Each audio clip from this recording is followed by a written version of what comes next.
Studioni kwa heshima kubwa ninaye Sheikh Ponda Issa Ponda ambaye ni katibu mkuu wa Shura ya Maimamu Tanzania, tukijadili kuhusiana na taarifa hiyo. Sheikh, karibu sana. Asante sana. Kwa mara nyingine tena, sogea mbele kidogo samani. Kwa mara nyingine tena tumeweza kukutana tena. Najua sasa hivi hapa ni nyumbani. Ni kweli. Sio mgeni tena. Karibu sana. Na moja kwa moja Sheikh Ponda, ningependa kwanza tufahamu pendekezo lenu kwanza.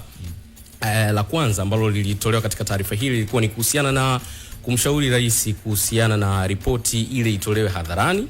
Na najua mara mwisho tulizungumza kwa njia ya simu, lakini ningependa tuanzie hapo kwa sababu ni pendekezo la kwanza ambalo lipo katika ile taarifa yenu. Kwa nini mnaona kuna umuhimu mkubwa sana wa ripoti ile iwekwe hadharani na licha ya rais kusema kwamba na kuzungumza wazi kwamba ile ripoti ni ya rais? Karibu.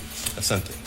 Niseme kwanza ni tukio la Oktoba 29 ni tukio kubwa sana kwa sababu limeandika historia mpya kabisa kwenye taifa letu. Matukio mawili makubwa yalitokea kwenye tukio lile. Tukio la kwanza lilikuwa ni la vurugu ambapo kama tuliona kwamba kulikuwa kuna uharibifu wa mali. Lakini tukio kubwa zaidi kuliko hilo lilikuwa ni la mauaji. Mauaji makubwa ambapo mauaji yale yamechukua sura mbili. Kuna watu ambao waliuawa katika midani ile ya mapambano ile vurugu ambao wameuawa, lakini kuna watu wengi wameuawa nje ya medani ya mapambano. Kuna watu wameuawa majumbani kwao, kuna watu wameuawa makazini kwao, kuna watu wameuawa barabarani na idadi ni kubwa. Kama tume inavyosema ni watu karibu 500 na kidogo. Hiyo ni taarifa, na tume imeendelea kusema kwamba uwezekano wa idadi kuongezeka ni mkubwa zaidi, kwamba hiyo taarifa ya 500 ni kwa kiwango kile walichofanya wao uchunguzi utafiti, lakini upo uwezekano idadi ikawa ni kubwa zaidi. Na kwa maana ni tukio kubwa sana la haki za watu, haki za kuishi na watu kumiliki mali zao. Kwa hivyo rais alipotangaza kuunda ile tume, sisi tulitoa msimamo wetu kama Shura. Baada ya kutokea ile tukio, wananchi walitoa maoni mbalimbali kumshauri rais. Na maoni waliotoa ilikuwa ni kumuomba kwamba akutane na wadau mbalimbali ili kuangalia uwezekano wa kuunda tume, lakini iwe ni tume huru. Tume ambayo kweli inaweza kufanya uchunguzi wa kina na inaweza kuleta matokeo ya hakika na kupendekeza mambo muhimu, ikiwa ni pamoja na uwajibikaji. Kwa hivyo walipendekeza hivyo, na walipendekeza hiyo kwa sababu ilikuwa haiwezekani rais au serikali yenyewe kaunda tume, kwa sababu miongoni mwa vyombo au asasi ambazo zilikuwa zinatuhumiwa katika yale matukio ambazo zimeonekana ni pamoja na vyombo vya ulinzi na usalama. Sasa hivi vyombo vinawajibika kwa rais. Kwa hivyo rais hawezi kuunda chombo cha uchunguzi, yani kwa maana kwamba achunguze vyombo vile vyake mwenyewe, ni kwa maana nyingine kwamba atakuwa anajichunguza yeye mwenyewe. Kwa hivyo makundi muhimu katika jamii yalipendekeza kwamba kuwe na akutane na wadau wengine ili iweze kupatikana tume huru. Lakini rais hakukubaliana na hilo jambo na akatangaza au akaunda tume yake mwenyewe na akapendekeza. Sasa watu walitoa misimamo mbalimbali juu ya ile tume, na Shura ya Maimamu tulikuwa ni miongoni mwa hao, kwamba tume ile hatuoni kama inaweza kuwa na tija na kazi zake pia hatakuwa na tija. Lakini sasa ameunda ile tume na imefanya kazi, na kwa vyote vile kama wataalamu walifanya kazi, watakuwa kuna kitu chochote kile cha maana ambacho kitu chochote ambacho wamekizungumza kinaweza kupimwa na kinaweza kusaidia hata katika juhudi zingine zile za kwamba tuwe na tume huru, lakini bado kile ambacho kinaweza kuzungumzwa na tume hii kinawezekana kikasaidia katika ile dhana kwenda kwenye tume huru. Sasa jaji Chande alipokuwa anawasilisha siku ile kwa rais, alisema kwamba hii ni muhtasari wa yale yaliyopo katika ripoti, lakini wananchi watasoma kwa ukamilifu katika ile ripoti yenyewe. Kwa hivyo yeye alitamka. Baada ya kutamka, aliposimama rais akasema kwamba hii ni mali yangu, na tafsiri yake ni kwamba yani haitatoka isipokuwa ataendelea kuimiliki yeye mwenyewe. Lakini pia samani Sheponda, lakini pia kuna katika mtazamo huu ambao umeusema kuna mtazamo pia ambao unasema kwamba kwa sababu yeye ndo hivi vyombo ambavyo vilishutumiwa kwamba vinawajibika kwake, yeye ndo anaweza kuviwajibisha moja kwa moja, kwamba hata ikienda kwake yeye ndo ambaye anaweza kushughulika na moja kwa moja. Kuna hoja pia kama hizo. Ndio, endelea. Sawa. Hiyo hoja ipo pale. Lakini tunachozungumzia hapa ni sasa maki ile tume iliundwa kuchunguza yale matukio ambayo yamehusu wananchi, raia mbalimbali. Tunachofikiria kwamba au muhimu ilikuwa ni kwamba ile taarifa kama alivyosema mwenyekiti Chande, George Chande, ilikuwa ni kwamba ile taarifa sasa iwe wazi, yani iwachwe ili watu waweze kuisoma na waone inazungumziaje, ni kitu gani ambacho kimezungumzwa kwenye ile taarifa, sababu ni taarifa kubwa kama ambavyo tulivyoiona. Na ni haki kwa sababu ilikuwa inashughulikia maisha ya watu. Kuna watu wamepoteza ndugu zao, kuna watu wamepoteza watoto wao, kuna watu wamepoteza mali zao. Kwa hivyo kama ni chombo ulichokiunda ili kishughulikie mambo yanayohusu watu, ni kwa vyote vile ile taarifa inahusu wale watu, ni lazima wafikie. Umuhimu ulikuwa ni huo, kwa kwamba tulimshauri Mheshimiwa Rais kwamba aiwachie ile ripoti ili watu waisome, wajadili. Sasa hivi watu wanajadili, lakini tunajadili muhtasari wa ile ripoti hii sio vilivyo pale. Kwa sababu kwa vyote vile ni lazima tujadili, kwa sababu huu muhtasari peke yake maki umegusia yale yaliyoko kule kwenye ile tume yenyewe. Sasa ni tayari, ina maana kwamba kuna sehemu ya hiyo taarifa ishatolewa. Kama ishatolewa sehemu ya hiyo taarifa, kwa nini sehemu nyingine isitolewe? Kwa hivyo ile alishikilia rais ni sehemu ya taarifa, yani sehemu kubwa ameshikilia. Taarifa kidogo ndio hii ambayo imetoka. Tunataka ile kubwa itoke ili watu waweze kuiona, kujadili. Kwa hivyo kimsingi wito ulikuwa umezingatia uzito wa ile jambo lenyewe. Yeah. Na umezungumza vizuri sana Sheponda. Kwenye baada ya yote kutokea na tume kuundwa, watu wote wanasubiria au kama hivyo unavyosema kwamba tusubiria serikali. Tunajua serikali inawajibika yenyewe moja kwa moja katika hili, kwa sababu ndio ambayo inasimamia kila kitu kinachoendelea. Lakini pia mimi nataka kufahamu kitu kimoja Sheponda. Upi wajibu wetu kama asasi za kiraia, asasi za kidini, vyama vya siasa katika kuwajibika katika hili, kwa sababu inaonekana kama tunaacha moja kwa moja serikali ndo ifanye kila kitu. Sisi wajibu wetu ni upi? Tunasimama vipi katika kuhakikisha kwamba kile kilichotokea hakijirudii tena, lakini pia tunasimama kama taifa moja la kuweza kulinda umoja na amani ya nchi yetu? Kwa sababu hatua zozote zile za ule wajibu kwa makundi yote, iwe ni serikali, iwe ni viongozi wa serikali, iwe ni viongozi wa kijamii, yani wajibu utakuja pale ukweli umefahamika. Yani tukafahamu ule ukweli wenyewe, jambo lenyewe, huu ndo ukweli wenyewe, ndipo unakuanzia ule wajibu. Kwa sababu kama tutajua, kwa mfano tutajua kwamba ni nani exactly, kwamba hawa ndio waliosababisha zile vurugu, tukajua kwamba hawa ndio waliosababisha mauaji, waliua watu, si ndio? Na tukaona labda ile mifumo yenyewe ya sheria inasemaje. Kwa mfano katika ile ripoti, moja katika vitu ambavyo sisi tulivyokosoa ni kwamba katika ile tukio la Oktoba 29 mambo makubwa yalikuwa ni mawili. Ilikuwa ni zile vurugu pamoja na mauaji. Kwenye ile ripoti, kwenye ile muhtasari wa ile ripoti ya tume, ukiangalia Jaji Chande na wenzake walifanya uchambuzi mkubwa wa kina upande huo wa watu walioandamana na yakatokea yaliyotokea. Wameeleza kwamba watu hawa walikuwa wametumwa na watu maksusi ambao walikuwa hapo kwenye medani, lakini walikuwa wanawashawishi. Wakaonyesha kwamba watu hawa walikuwa wamepata mafunzo, walikuwa kambini. Watu hawa akaelezea zile istilahi, lugha ambazo zilikuwa zinatumiwa, akazitafsiri, ambazo wanasema kwamba ndio zilikuwa zinaamsha ile hamasa. Lakini akaeleza aina ya silaha, akataja silaha zaidi ya nafikiri zinazofika hata 10 walizotumia.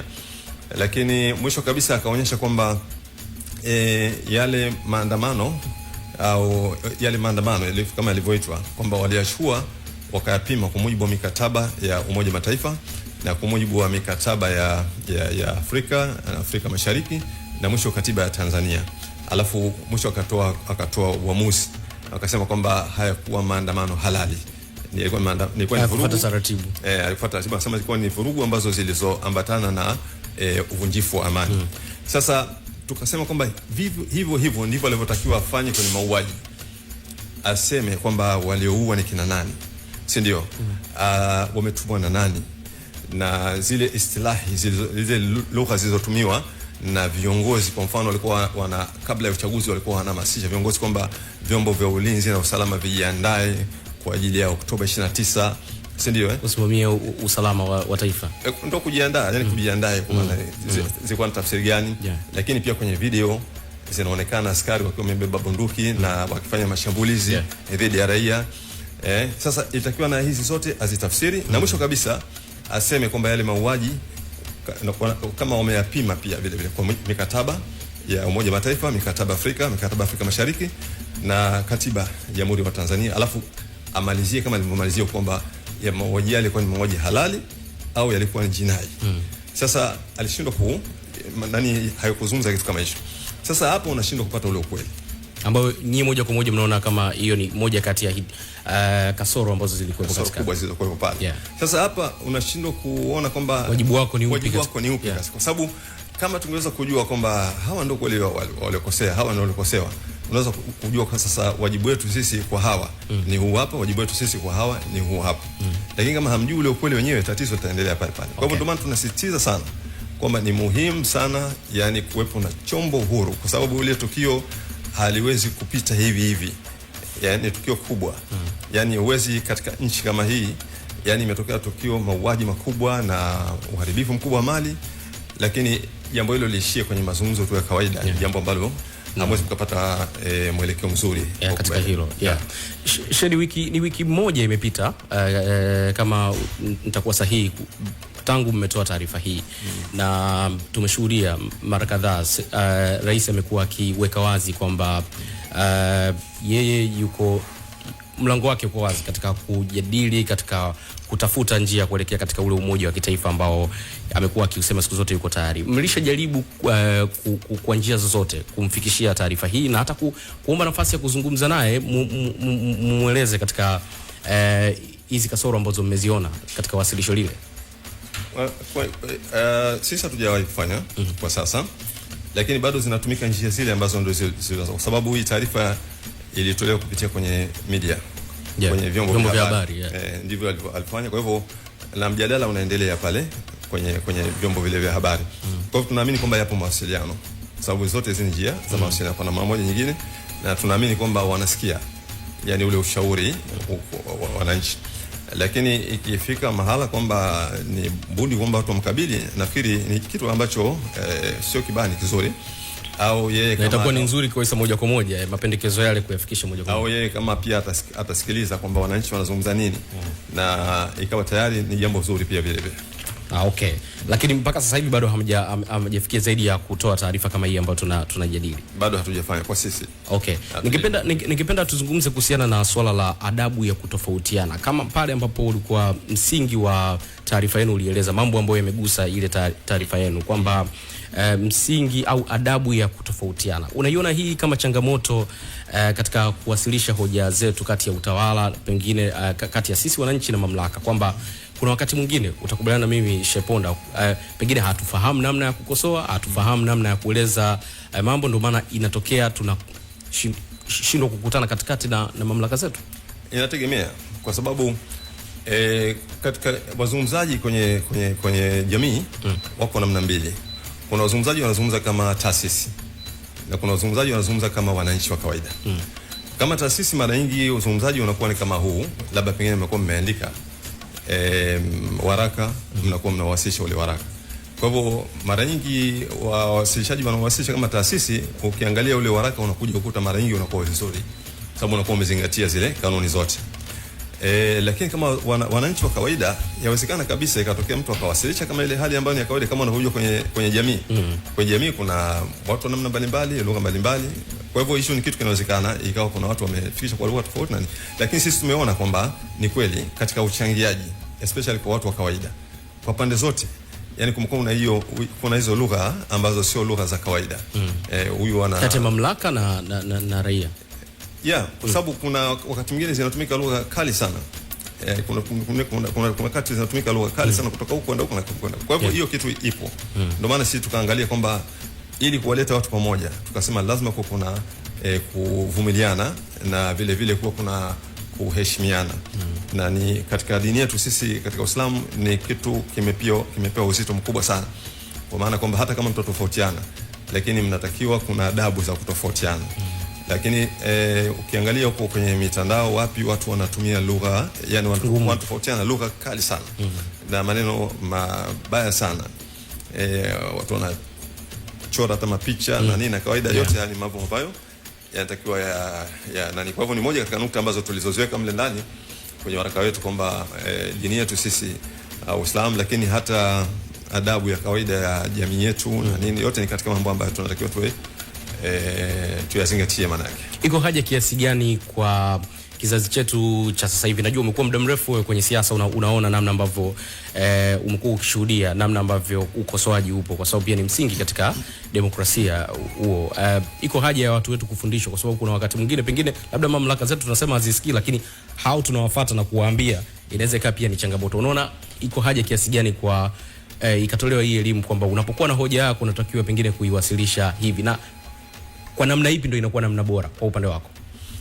Namna kuwasilisha, mimi nadhani swala la malezi ni swala la msingi kama tunazungumzia kwa maana ya umma. Kwa hivyo tunafundisha, yani watu wanatakiwa wafundishwe ile nidhamu, utaratibu ule wa kawaida na kwa ujumla wetu. Maana yake yani iwe ni kwa vijana, iwe ni kwa mtu mzima, yani wote mnatakiwa muwe na mzingatie zile adabu, kwa sababu inawezekana hata mtu mzima ukafikisha vibaya kwa mtu mzima mwenzako ile jambo lenyewe. Kwa hivyo kwa ujumla ni kwamba tunatakiwa tuwe na nidhamu katika masuala ambayo ni ya msingi sana.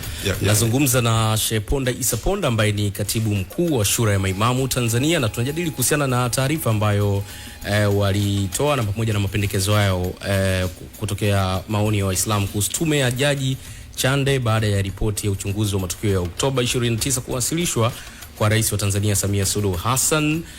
Wapi ambapo wanaona kulikuwa kuna changamoto katika ripoti hili, lakini pia tunatokaje hapa katika kufikia yale ule umoja wa kitaifa ambao baada ya mambo yote kutokea sasa tunaweza tukasogea mbele. Naendelea kuzungumza na Sheikh Ponda kuhusiana na taarifa ambayo walitoa kuhusiana na tume ya Jaji Chande ambayo ilichunguza matukio ya Oktoba 29 mwaka jana. Sheikh Ponda, kwa maoni yako wakati tunatafuta sasa pengine tunatokaje hapa, lakini lazima tufahamu kwamba kwa nini tuko hapa, kwa nini tumefika hapa Sheikh Ponda? Mimi nafikiri kwa nini tumefika hapa, ukisoma, mimi nimesoma vizuri ule muktasari wa ripoti ya Jaji Chande. Ameeleza kwa sababu katika hadidu walizopewa, hadidu namba 2 ilikuwa ni kuchunguza, hadidu namba 1 ilikuwa ni kuchunguza sababu hasa iliyopelekea mpaka yale yatokee nini. Na tume imechunguza na wametoa sababu za kwa nini yalitokea yale matukio Oktoba 29. Yale matukio, sababu wametaja sababu 2 kubwa, wamesikia katika sehemu 2 kubwa. Wametaja sababu za kisiasa na sababu za kijamii. Sababu za kisiasa wametaja kama 4 hivi. Moja wanasema ni madai ya muda mrefu ya tume huru ya uchaguzi, madai ya muda mrefu ya katiba mpya, madai ya muda mrefu ya ukandamizaji wa kidemokrasia, madai ya muda mrefu ya tume, demokrasia, katiba mpya, na jambo la 4 ya mambo kama 4 hivi. Moja nimesahau kidogo, lakini wakataja vyanzo vinavyotokana na sababu za kiuchumi au nje ya mambo ya siasa. Sisi tumeviorodhesha kwa muhtasari sana ni kama 13. Sasa ukiangalia vile vya kisiasa, ukija kwenye hivi vya kijamii ni vikubwa sana. Moja ni hali ngumu ya maisha, ukosefu wa ajira, nimeona pia ukosefu wa ajira, watu kutekwa, ubadhirifu wa mali za umma unaofanywa na viongozi, masuala ya ukosefu wa mazingira mazuri ya kibiashara, utitiri wa kodi, utitiri wa tozo, mazingira mabaya ukusanyaji wa kodi na kadhalika. Mambo mengi sana ukiangalia pale. Kwa hivyo nikija katika swali lako, tunatokaje hapa? Katika mambo muhimu sana ya kuzingatiwa ni kwenye hii ripoti ni hili eneo la ambalo hii ripoti imeainisha vyanzo vya yale yaliyotokea Oktoba 29.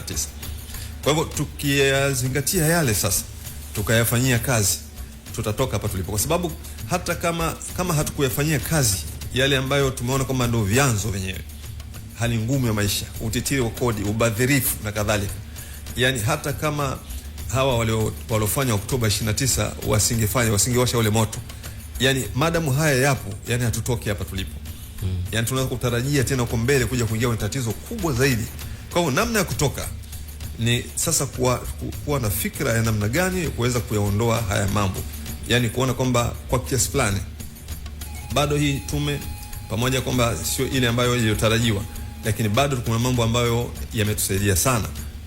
Haya ambayo tumeona yameonyesha kwamba, na bahati nzuri alipokuwa anazungumza Jaji Chande kwenye ile, amesema haya ni mambo ambayo yamedumu kwa muda mrefu bila ya kushughulikiwa, na vile vile yakiendelea kuleta madhara. Yeye ametumia neno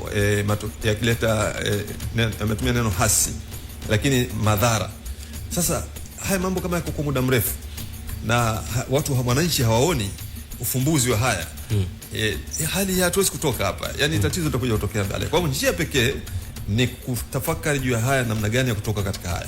Kuna hoja ambayo nimeona mmeiwasilisha katika mapendekezo ambayo mmeyaweka katika taarifa yenu, ni kuhusiana na mmeona kwamba kuna wakati kumekuwa kuna kuchanganya kati ya siasa na shughuli za serikali ambayo mmebainisha, na ningependa kufahamu hapo mlikuwa mnalenga nini? Mnaona siasa zimekuwa zinaingia katika shughuli za kiutendaji kwa namna gani?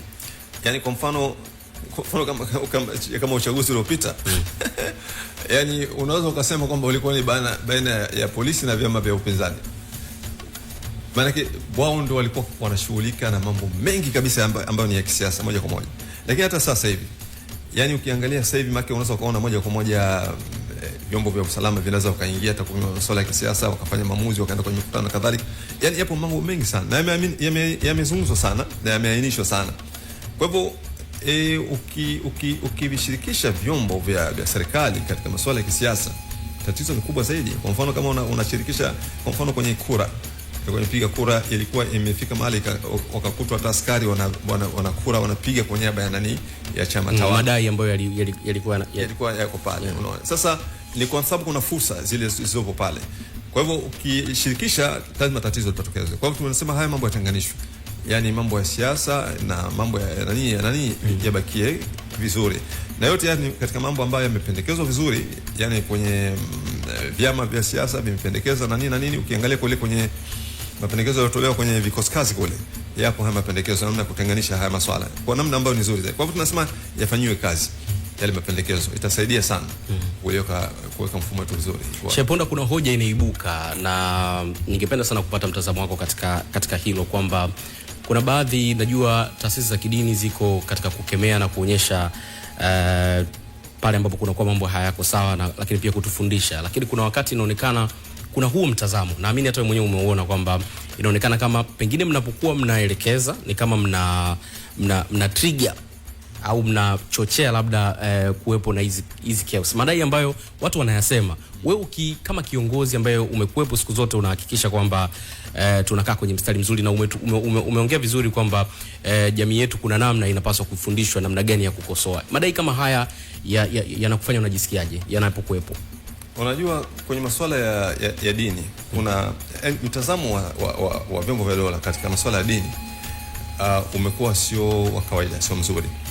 Yani wanatazama kama vile viongozi wa dini hawawezi wakachangia katika masuala ya kisiasa. Yani wanaamana kwamba viongozi wa dini, yani wao ni watu ambao waswalishe tu msikitini au kama ni makanisani kule wasalishe, lakini hawatakiwi kuwa na hoja yote kuchangia. Na wanapochangia mara nyingi kwa uzoefu, kama wakichangia upande wa chama tawala, yani wao jambo ni la kawaida, yanaonekana kwamba wao wako vizuri na nini. Lakini wakichangia ikawa wamechangia kwa mtazamo labda wa chama kingine cha upinzani, yani hiyo inaonekana kabisa kwamba ni kasoro na wanakemewa kwa kiwango kikubwa kabisa kitu kama hiki. Sasa nafikiri kimsingi kuna mtazamo ambao sio sawa sawa. Viongozi wa dini wana haki kama viongozi wengine wote pale. Hilo ni la kwanza. Lakini la pili ni kwamba ikiwa mtu atakuwa ametumia lugha mbaya kama ni kiongozi wa dini, itakuwa ni lawama pia, kwa sababu haruhusi kutumia lugha mbaya. Na ni kiongozi wa dini anatakiwa ni mfano mzuri. Kuna videos utakubaliana na mimi Sheponda, utanisamea nimekukatisha, lakini tumeziona kipindi kile, unakuta viongozi wa dini kabisa wanatoa hizo lugha za kuhamasisha pengine au kutia ukakasi katika haya yanayotokea. Tunasema kwa ujumla kwamba viongozi wa dini ni watu ambao wanajua wanafahamu ile misingi ambayo tumezungumza sisi hapa, ile misingi ya adabu. Kwa hivyo kiongozi wa dini akikosea atakuwa amekosea tu. Yani hawezi kuwa ikawa yuko sawa sawa kwa sababu ni kiongozi wa dini. Akiwa amekosea atakuwa amekosea. Kwa hivyo inategemea na muktadha, inategemea na kile kitu chenyewe. Tunaweza kusema kwamba kwenye hili kama tunaona kwamba amekosea, tutasema kwamba amekosea. Sheponda, mimi ningependa sana tuendelee kuzungumza ila muda unakimbia sana. Swali langu la mwisho litakuwa ni hili kwamba linataka kushabiana na ile ambayo nilikuuliza kwamba tayari rais ameshasema yuko tayari kuruhusu swala la maridhiano na umoja wa kitaifa kutokea, lakini tumeona kuna kusita kwa baadhi ya vyama vya siasa, lakini pia hata asasi zingine za kiraia. Kitu gani kinatokea kufanyika Sheponda katika hili? Najua uliniambia kwamba ukweli ubainishwe, lakini unaona kitu gani pengine kinaweza kikatusaidia, kwa sababu tunahitaji amani, tunahitaji umoja wa kitaifa na kulinda ile heshima ambayo tumekuwa nayo kama taifa siku zote. Swala maridhiano ni swala kubwa sana na swala muhimu kabisa, lakini maridhiano hamwezi mkafikia maridhiano kama hamfahamu hali halisi ikoje. Ndio maana misingi ya kweli kabisa, kitu kikubwa kabisa kinasisitizwa hapo ni ili kuweka ile namna utaratibu utakaoweza kufahamu tuweze kufahamu ule ukweli wenyewe. Unaona, ndio maana sisi humo tukapendekeza kwamba yani yawepo mambo yale ya msingi. Kwa mfano, mtaendaje kwa maridhiano wakati yale mambo yanayotengeneza chuki baina yenu yapo? Kwa mfano, kuna watu ambao wako gerezani, viongozi wakubwa wa kisiasa wa vyama vya upinzani, si ndio? Nataka nao maridhiano huko kwa ndani. Hii ni kwa mambo ya siasa. Lakini kwa mfano kama sisi watu wa Islam, kwa upande wetu sisi kumekuwa na kesi nyingi sana za kubambikiwa, kwa kiwango ambacho sasa hivi tunapozungumza wapo mashehe wamehukumiwa kunyongwa. Wako magerezani sasa wanasubiri kunyongwa. Maana yake wako mashehe wamefungwa miaka 30 40 kwa makesi ya kutengeneza ambayo ni ya ugaidi, ambayo yanalikuwa kwa muda mrefu kabisa. Hamwezi kwenda kwenye maridhiano bila kwanza kuondoa yale mambo yanayojenga mivutano, yanayojenga chuki baina yenu. Kwa hivyo sisi tunaona jambo hilo nzuri, lakini tujenge misingi ya kweli, lakini pia ionekane kwamba viongozi wanaitazama hali kama nchi na tatizo. Ukiangalia huoni kama viongozi wetu wanaona kama kuna tatizo katika nchi hii, isipokuwa wanaona kama vile tatizo liko kwa wananchi na wale wakosoaji, lakini wenyewe ni watakatifu, wako pale juu. Haona hii katika mazingira kama haya unapozungumza maridhiano ni jambo kubwa. Wenzetu kule Rwanda ilifika mahala waliunda zile mahakama zile zinaitwa za mahakama za kashasha kitu kama gashasha, ambapo watu walikuwa wanakuja kwenye zile mahakama wanaeleza, wanakiri makosa.